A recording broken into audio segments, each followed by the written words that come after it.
है। हमारी वृंदावन से प्रीति हो जाए, वृंदावन वासियों से प्रीति हो जाए, वृंदावन के प्रत्येक भाव से प्रीति हो जाए, तो कुछ अभ्यास, कुछ नियम करने की आवश्यकता नहीं, युगल आपके अपने आप हो जाएंगे। जब उनको ये भाव पता चलेगी कि भैया याकू वृंदावन प्रिय लगे, तो फिर आपके कितने दोष, कितने अवगुण, वो कुछ विचार नहीं करेंगे। इनको वृंदावन प्रिय है तो ये हमारे प्रिय है। लोग पूछते हैं, महाराज जी किशोरी जी कैसे राजी होंगी, ठाकुर जी कैसे प्रसन्न होंगे, बिहारी जी हमको कब अपनाएंगे, कब स्वीकार करेंगे। तुम अपनी मन बुद्धि स्थिति सब में वृंदावन को बिठा लो, ठाकुर जी तुमको अपनी स्थिति में बिठा लेंगे। नित्य श्याम सुंदर और किशोरी जी ये भी स्मरण करते हैं, ये भी ध्यान करते हैं। किनका? जो वृंदावन को स्मरण करते हैं, जो वृंदावन से प्रीति करते हैं। वृंदावन साधारण नहीं है बंधुओं। हमारी किशोरी जी और ठाकुर जी का अत्यंत प्रिय रमण भाव है श्री वृंदावन। वृंदावन आप यदि अन्य किसी भाव से जा रहे हो तो वहां बहुत बड़े सुख से वंचित हो रहे हो। वृंदावन में तो श्री किशोरी जी और ठाकुर जी वे दोनों और सुखी हों, इस भाव से जाओ।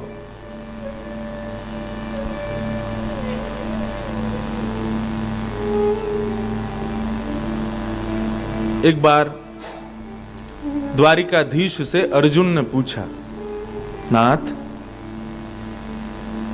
आप किसका स्मरण करते हो? नित्य प्रातःकाल उठ करके आपकी स्थिति में कौन आता है?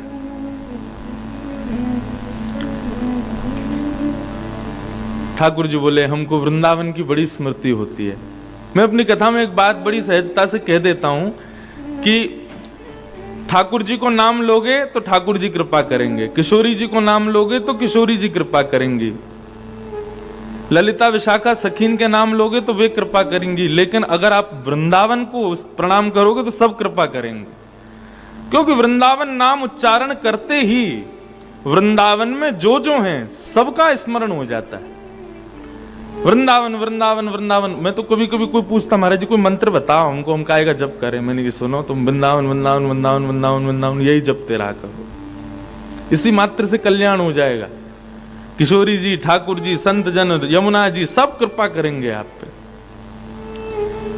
तो ठाकुर जी कहते हैं कि अर्जुन हम वृंदावन को स्मरण करते हैं। अर्जुन बोले, आप द्वारिका में रहते हो, हस्तिनापुर में आप हमारे यहां भी पधारते हो, इतनी जगह लीलाएं आपने की, सबको स्मरण नहीं करते? वृंदावन में ऐसा क्या है जो आप उसको स्मरण करते हो? अब भगवान बोले, इसको कहां बताऊं मैं कि श्री किशोरी जी ने उसका निर्माण किया, आदि आदि ये सब बातें सुनने लायक अर्जुन है तो है नहीं। हाँ, एक बात और कहें, ये रस के भाव, ये प्रीति के भाव सबको भी नहीं बताने चाहिए। जो अधिकारी हो उन्हीं को ही बताने चाहिए। पहले ठोक पीट के देख लिया करो, सामने वाला अधिकारी लगे तो कहो। इसलिए नागपुर के इस क्रम के अलावा मेरा इस रस में और कहीं प्रवेश में करता नहीं हूं। आप अन्य कथाएं सुनेंगे तो वहां तो कथा होती है, और आप कहेंगे तो वो विशेष नहीं, वो बहुत विशेष है। वो अधिकार देती है ना बाकी श्रोताओं को इस रस में आने का, इसलिए वो जरूरी है। जिस प्रकार रत्न का खुलासा नहीं किया जाता कि हमारे घर में कहां रखा है, यदि आप खुलासा कर दोगे तो क्या होगा? चोरों के कान खड़े हो जाएंगे, और वो दिन दूर नहीं होगा कि वो रत्न एक दिन चोरी हो जाएगा। ऐसे ही ये ठाकुर जी के प्रिय भाव, श्री श्यामा जी के प्रिय भाव, श्री वृंदावन का प्रेम, ये रत्न है, इसको छुपा के रखो भैया। कोई बहुत आपका विश्वास पात्र दिखे उसको बताओ, वहां रखा है, ऐसा है। और ठाकुर जी जल्दी सहज प्रकट नहीं करते वृंदावन के भाव को, वो भी अर्जुन जैसे ज्ञानी के आगे। हाँ, एक बार को उद्धव के आगे प्रकट कर देंगे, अर्जुन के आगे नहीं करते। आप बुरा नहीं मानिएगा, हम वृंदावन वासियों के लिए अर्जुन से ऊपर है उद्धव,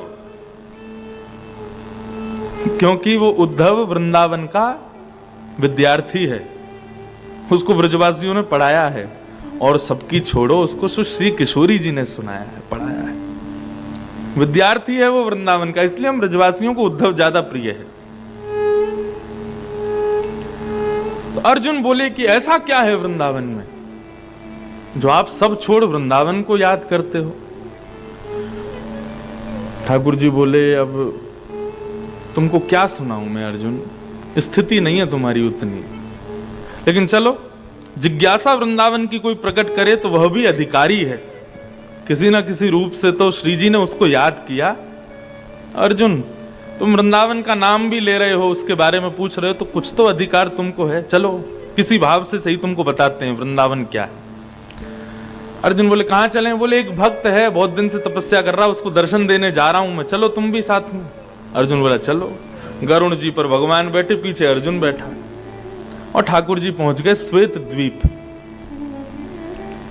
हमारे वृंदावन के श्री राधा वल्लभ लाल जी अनंत वर्षों तक श्वेत द्वीप में विराजित। देवादिदेव महादेव ने उनकी उपासना की। अरे श्वेत द्वीप का इतना सुंदर वर्णन करते हैं अन्य पुराणों में महाराज। अब देखो कथा में कथा आती जाती है, सुनो। मैंने कही ना आज सवेरे पिटारे खुलेंगे, हाँ 3 दिन से जो नहीं खुला आज सब खुलेगा। एक बार नारद जी को अपनी भक्ति पर अभिमान हो गया। नारद जी बोले हमसे बड़े भक्त तो दुनिया में कोई होंगे नहीं, 24 घंटा दिन रात नारायण नारायण नारायण यही उपास करते हैं। अच्छा नारायण मुख से बोलते हैं, लेकिन चित्त में श्री नारद जी भी श्री राधा राधा का ही जप करते हैं।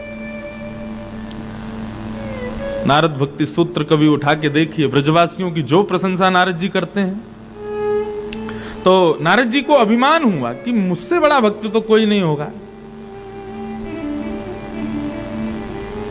ठाकुर जी ने एक बार नारद जी और गरुण जी को भी अभिमान था कि मेरे बिना ठाकुर जी कहीं जाते नहीं, दोनों को अभिमान था। तो ठाकुर जी बोले चलो इनका मान दूर किया जाए। तो भगवान ने एक बार नारद जी को बुलाया, बोले नारद जी तुम 24 घंटा जो है हमारी सेवा में लगे रहते हो, एक आध दिन का अवकाश ले लिया करो, छुट्टी लिया करो। नारद जी बोले क्या करें बताओ, छुट्टी में कहां जाएं? बोले एक काम करो, तुम भक्त अग्रगण्य हो, हरिदास वर्य हो, तो जाओ कुछ हरिदासियों की सुध लेके आओ। तुम हरिदासों में सर्वश्रेष्ठ हो, तो जो बेचारे छोटे मोटे हरिदास हैं उनको मिले आओ, थोड़ा देखे आओ उनको जाके। नारद जी बोले जो आज्ञा, कहां जाएं बताओ? बोले तुम एक काम करो, श्वेत द्वीप जाओ, वहां मेरा एक स्वरूप श्री राधा वल्लभ लाल के रूप में विराजमान है, जहां पर महादेव उसकी आराधना करते हैं, तुम जाओ उनका दर्शन करके आओ। नारद जी बोले ठीक है। अब गरुण जी पर बैठ करके नारद जी पहुंचे श्वेत द्वीप। तब श्वेत द्वीप में देखा लाखों करोड़ों वैष्णव खड़े हैं और सामने त्रिभंग लली श्री राधा वल्लभ लाल विराज रहे हैं और देवादिदेव महादेव उनकी आरती कर रहे हैं। पार्वती जी घंटे घड़ियाल बजा रही हैं, गणेश जी, कार्तिकेय जी और समस्त शिव परिवार सब वहां आराधन में लगा है, राधा वल्लभ लाल जी की सेवा चल रही है और लाखों भक्त उनका दर्शन कर रहे हैं। सबसे पीछे खड़े नारद जी और गरुण जी दर्शन करने लगे। जैसे ही आरती पूर्ण हुई, विश्राम आरती होते ही शंकर जी ने जल से आरती का प्रोक्षण किया, सब में जल लुटाया, सब वैष्णव भुजा उठा के राधा वल्लभ लाल जी की जय जयकार करने लगे। इतने में ही शंकर जी ने जैसे ही पर्दा किया राधा वल्लभ जी के आगे, पर्दा करते ही लाखों असंख्य भक्त जो वहां दर्शन कर रहे थे सब मूर्छित हो गए। पर्दा होते ही मूर्छा हो गई। नारद जी चारों तरफ देखे, बोले ये क्या हुआ? ओ भैया गरुण, ये कहा भयो ये सब एक संग मूर्छित कैसे है गए? और अगर यहां की रीति मूर्छित होना है तो हम क्यों खड़े हैं? गरुण जी बोले पता नहीं, देखो एक बार। सबको देखने लगे, कुछ पता ना चले। नब्ज देखी, हार्ट बीट देखी, सांस देखी, सब बंद। मूर्छित नहीं थे, सब मृतक हो गए। को विचार में नहीं आ रहा ये हुआ क्या। थोड़ी देर बाद महादेव पुनः पधारे और पुनः पधार करके जैसे ही कपाट खोले, कपाट खोलते ही सब पुनर्जीवित हो गए और उठ करके श्री राधा वल्लभ लाल की जय जय जयकार करने लगे, प्रणाम करने लगे। नारद जी बोले ये समझ में नहीं आया हुआ क्या? महादेव से एकांत में जाकर प्रणाम करके कहा, भगवान ये इस भाव का थोड़ा उद्घाटन कीजिए, ये हुआ क्या? तो महादेव बोले, जैसे संसार के लोगों के प्राण अन्न में बसते हैं, ऐसे श्वेतद्वीप के भक्तों के प्राण श्री राधा वल्लभ लाल जी में बसते हैं। जब तक लाल जी दिख रहे हैं तब तक सब जीवित हैं। लाल जी के दर्शन अनोसर होते ही इतना वियोग होता है कि सब प्राण त्याग देते हैं। नारद जी महाराज ने गरुण जी को देखा, बोले हम नारायण से दूर रहकर के भी जीवित हैं, इसका मतलब हमारी भक्ति की वो पराकाष्ठा नहीं। श्वेत द्वीप के भक्तों की चरण रज डिबिया में भर के ले गए। नारद जी रोज तिलक लगाते हैं उसी से कि हम में भी थोड़ी ऐसी भक्ति आवे। तो श्वेत द्वीप अद्भुत है। तो भगवान अर्जुन को लेकर श्वेत द्वीप पहुंचे। श्वेत द्वीप में चंद्रमा के समान चमक रहा एक विशाल पर्वत दिखाई देता है। अर्जुन बोले, भगवान ये देखो कितना प्यारा पर्वत है, मैंने बहुत पर्वत देखे हैं लेकिन ऐसा नहीं देखा। ठाकुर जी बोले, देखा कैसे चंद्रमा की तरह चमक रहा है ना? बोले हाँ। चलो इसमें समीप चलते हैं। पर्वत पर समीप गए, तभी ऊपर शिखर पर एक महात्मा बैठे तपस्या कर रहे थे। ठाकुर जी बोले, इन्हीं को दर्शन देना है, चलो। ऊपर पहुंचे, ठाकुर जी जाकर के खड़े हो गए। महात्मा तपस्या में बैठे थे, ध्यान में बैठे थे। भगवान ने इतने ही अपने चतुर्भुज रूप को दो भुज रूप में प्रकट किया और त्रिभंग के वेणु वाद्य करने लगे। अर्जुन बोले, क्या कर रहे हो नाथ? बोले, इनके चित्त में हमारी यही छवि बैठी है, इसलिए इनको इसी छवि से दर्शन दे रहे हैं। और ठाकुर जी वेणु वाद्य करने लगे। जैसे ही वेणु बजाई, ठाकुर जी ने महात्मा का रोम रोम पुलकित हो गया। नेत्र खुल करके देखा, त्रिभंग लली श्याम सुंदर सामने खड़े हैं। दंडवत प्रणाम किया, नतमस्तक हो गए। प्रणाम करके ठाकुर जी के सन्मुख बैठे और जिज्ञासा प्रकट की। बोले, नाथ बहुत अभिलाषा थी कि आपका दर्शन हो, परंतु अभिलाषा यह भी थी संग में किशोरी जी आवे। ये आप किस बावड़े को ले आए हो संग में?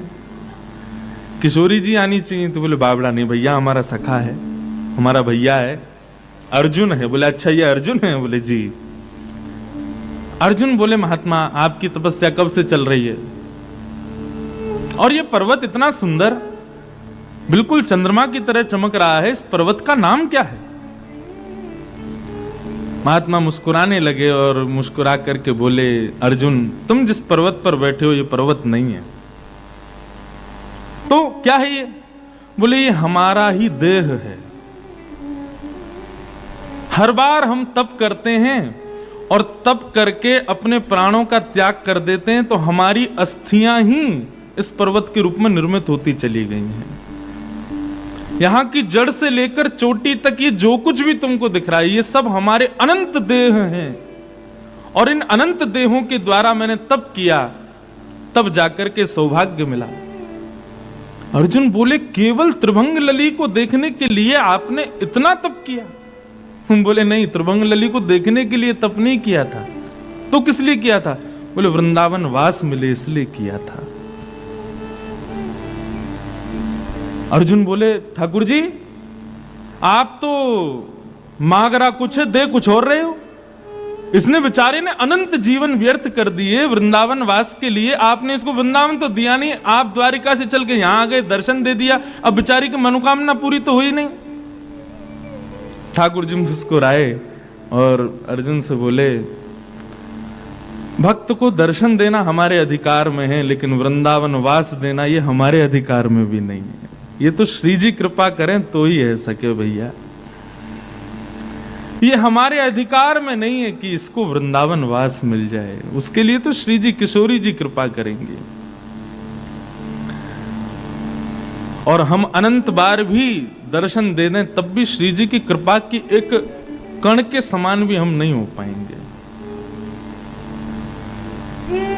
ये सब बातें कथाओं में कहने में सुख तो मिलता है, लेकिन कभी कभी ना अपने ऊपर बड़ा गुमान भी होता है कि देखो श्री जी की कुछ भी हो, इतनी कृपा तो है कि हम वृंदावन में आए तो श्री जी ने कृपा करके ही बुलाए होंगे। दुनिया के लोग कहें हम पे श्री जी कृपा कब होगी, हम तो खूब ढिंडोरा पीट के कहें हम पे तो है, और इसका प्रमाण क्या, हमारा जन्म ही प्रमाण है कि किशोरी जी ने हम पे कृपा तो की। उनको पता तो होगी कि इंद्रेश नाम का कोई व्यक्ति है, उनकी स्मृति में, उनके चित्त में हमारा नाम ही आ जाए, बस इसी से ही कल्याण है हमारा। तो वृंदावन वास का भी अधिकार ठाकुर जी के वश में नहीं है। आप लोग कहेंगे ये ऊंची ऊंची बातें आप सब ब्रजवासी किशोरी जी की महिमा मंडन के लिए करते हैं, ऐसी बात नहीं है। पद्म पुराण उठा करके पढ़िए, ब्रह्म वैवर्त पुराण उठा करके पढ़िए, गर्गाचार्य जी द्वारा कृत श्री गर्ग संहिता को पढ़िए, आपको पता चलेगा कि श्री जी की अनुकंपा कृपा जितनी हम बता रहे हैं वह भी सूक्ष्म है, उससे भी अनंत गुना ज्यादा है। हाँ, ऐसे वृंदावन का वास, सत्य बताएं, यह भी अभिलाषा हृदय में मत रखो कि हमें श्यामा श्याम के दर्शन हों। अभिलाषा एक ही रखो कि हमें वृंदावन मिल जाए बस। वृंदावन मिल गए तो ये निश्चित है कि युगल सरकार किसी ना किसी भाव से कभी ना कभी तो कृपा करेंगे।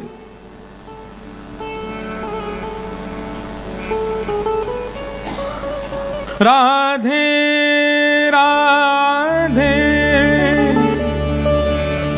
करुणामयी कृष्ण प्यारी, मेरी सुधली जो श्री वृषभानु दुलारी। राधे राधे करुणामयी कृष्ण प्यारी, मेरी सुधली जो श्री वृषभानु दुलारी। राधे राधे करुणामयी कृष्ण प्यारी, मेरी सुधली जो श्री मम प्रियतम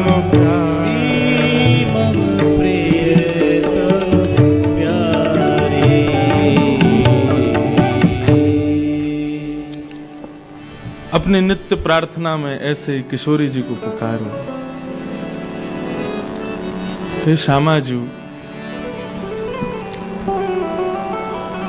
एक बात बताओ, आप सबके भजन के प्रति अभिलाषा क्या है? चाहे हम कथा सुन रहे हैं, चाहे आप जो कुछ भी अपने नित्य क्रम करते हो, हैं हम संसारी लोग इतने ज्यादा पवित्र नहीं है कि बिना अभिलाषा के कुछ करें। एक सूक्ष्म अभिलाषा तो होती है, जैसे कि पता हो वो हमारी डेस्टिनेशन है तो फिर सफर हम लोग उसी हिसाब से करते हैं। तो ठीक उसी प्रकार हमें हमारी कुछ ना कुछ सूक्ष्म ही सही अभिलाषा तो होती है, पर वो है क्या ये जानना बहुत जरूरी है।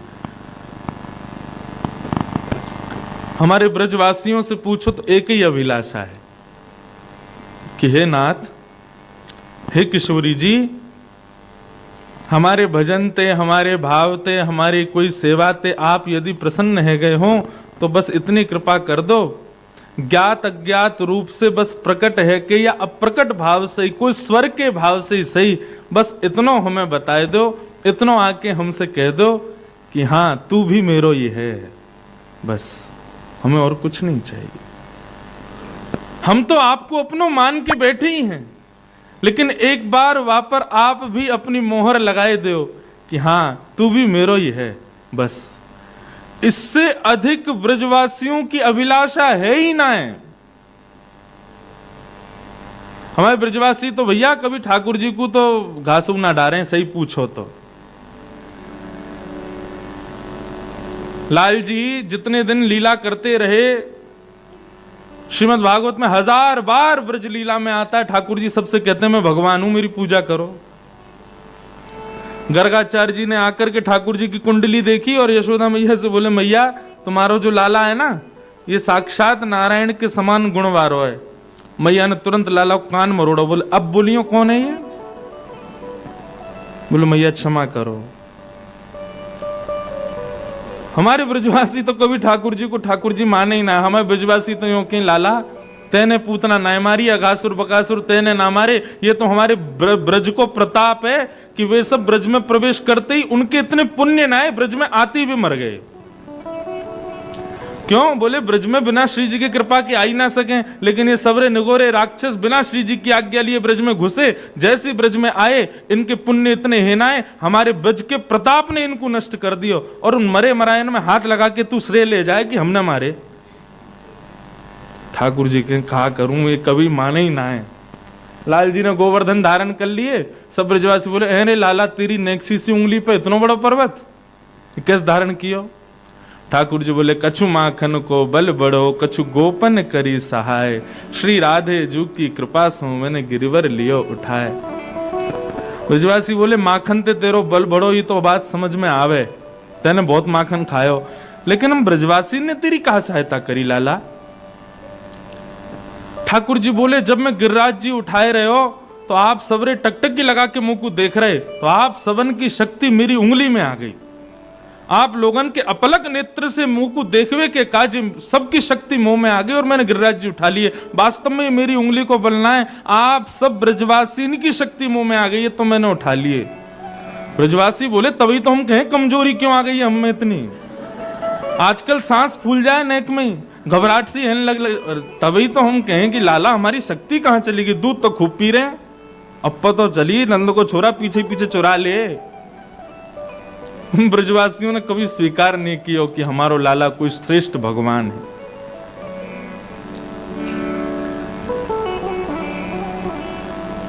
हम तो बस इतनी चाह रखें लाला बस हमसे यूं बता दे कि हाँ जैसे हम तो से प्रेम करें तू भी हमको स्वीकार करे। ठाकुर जी ने आपको स्वीकार किया, इसका प्रमाण क्या है? तो हमारे अष्ट सखा गाते हैं, गिरधर जब अपनों करी जानो। बहुत सुंदर पद है।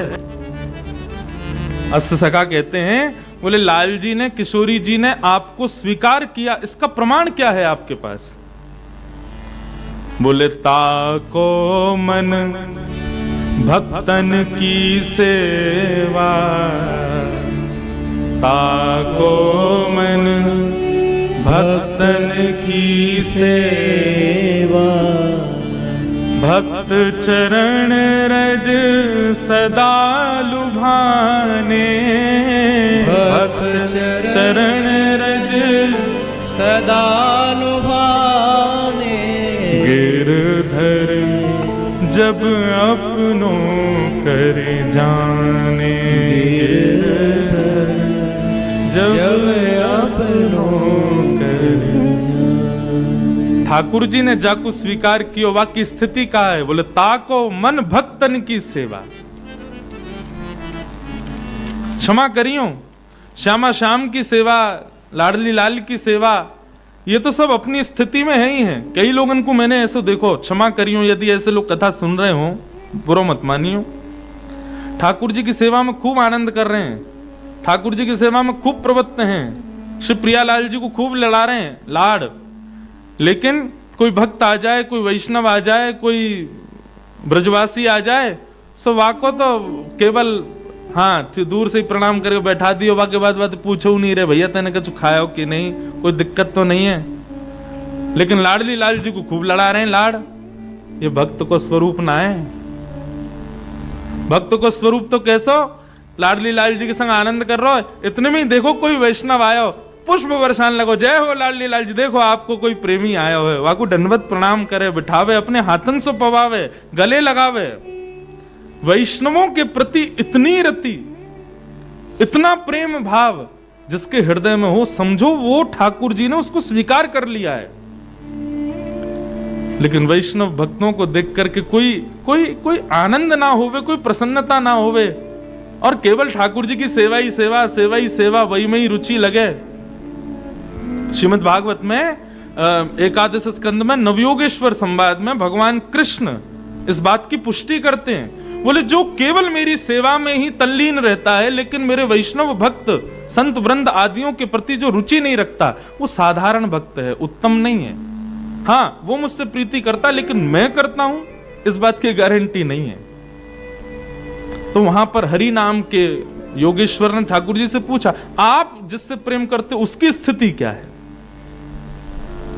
तब ठाकुर जी वहां बताते हैं, बोले उसकी स्थिति ऐसी कि जैसे ही वो किसी मेरे भक्त अन्य भक्त को देखे तो ऐसे प्रसन्न हो जाए जैसे प्रियतमा अपने प्रियतम को देख के आनंदित हो जाती है, एक सखा अपने दूसरे सखा को देख के आनंदित हो जाता है। अरे कहां तक कहें, वो व्यक्ति इतना आनंद में आ जाए जैसे मानो साक्षात ठाकुर जी प्रकट हो गए हों, समझो कि वो मेरो भक्त है।